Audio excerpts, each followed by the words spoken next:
Oke, assalamualaikum warahmatullahi wabarakatuh. Perkenalkan, nama saya Muhammad Ainul Yakin. Di sini saya akan menjelaskan dan menerangkan tentang naratif teks yang digunakan sebagai materi bahan ajar. Oke, yang pertama, sebelum kita mengetahui apa itu teks naratif, sebelum kita mengetahui dan mempelajari teks naratif, itu terdapat alangkah baiknya kita mengetahui definisi, karakteristik, dan pentingnya mempelajari sebuah teks naratif. Oke, kita lanjut kepada definisi. Setiap teks dalam pembelajaran bahasa Inggris itu pasti mempunyai definisi seperti argumentative text is, analytical exposition text is. What is narrative text? Narrative text is a type of writing that aims to tell a story that entertains the reader or listener. Nah, jadi apa yang dimaksud dengan teks naratif? Teks naratif adalah teks yang menceritakan sebuah cerita untuk menghibur pendengar atau pembaca. Ini adalah definisi teks naratif. Kita lanjut pada karakteristik dari teks naratif. Semua teks yang ada dalam pembelajaran bahasa Inggris itu mempunyai karakteristik tersendiri. Begitu juga dengan teks naratif yang mempunyai 3 karakteristik, yakni language feature, tata bahasa, generic structure, struktur kebahasaan, dan social function adalah tujuan dari teks. Yang pertama, dari generic structure, teks naratif itu mempunyai 4 bagian, yakni orientation, complication, resolution, dan reorientation. 4 ini menjadi ciri khas dan karakteristik yang dipunyai oleh teks naratif, berbeda dengan argumentative text dan analytical exposition text. Oke, orientasi. Apa itu orientasi? What is orientation in generic structure of narrative text? Orientation adalah perkenalan. Dalam arti lain, memperkenalkan para tokoh, waktu, dan tempat. Nah, dalam bagian ini, dalam struktur teks kebahasaan orientasi, paragraf atau pada bagian ini itu mengisahkan atau menjelaskan, menerangkan, memperkenalkan kepada para pembaca atau pendengar tentang tokoh, waktu, dan tempat. Memperkenalkan. Seperti contoh Surah dan Baya, The Legend of Surabaya. Surah is bla bla bla, Baya is bla bla bla pada paragraf pertama. Nah, ini yang dimaksud dengan orientasi.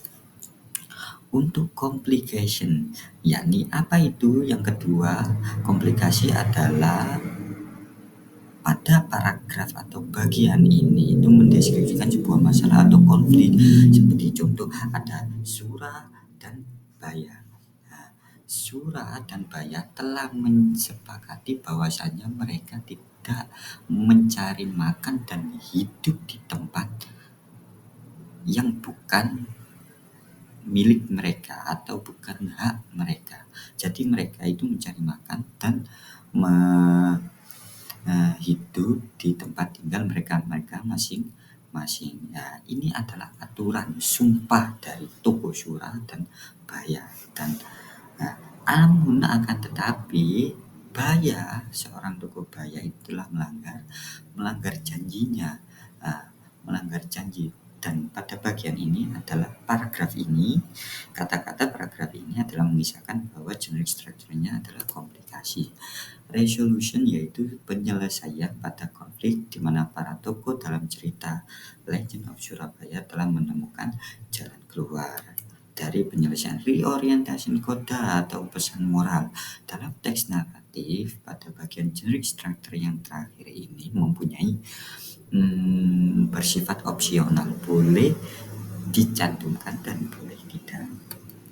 Ini kata ganti seperti ayu dewi, itu him, that, kata ganti kepemilikan dan lain-lain. Kata hubung, language feature, tata bahasa dalam sebuah teks naratif. because of, as since, dan lain-lain. Kata keterangan, cara, waktu, tempat, dan durasi.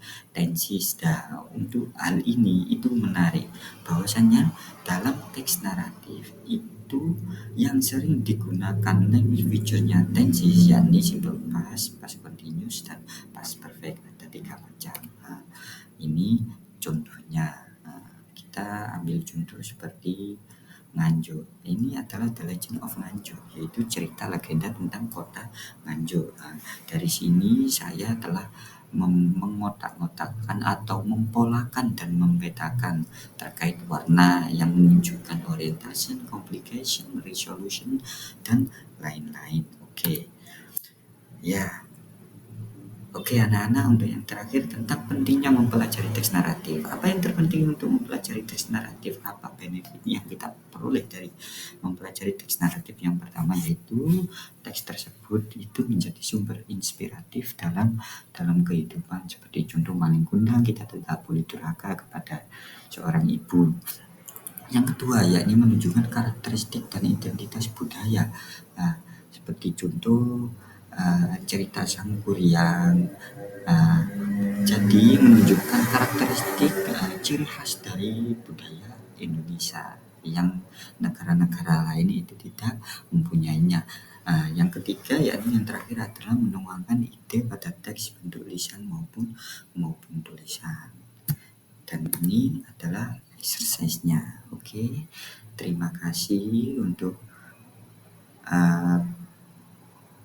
atas waktu dan partisipasinya anak-anak. Bila saya mempunyai kesalahan dalam menerangkan, maka saya meminta maaf yang sebesar-besarnya.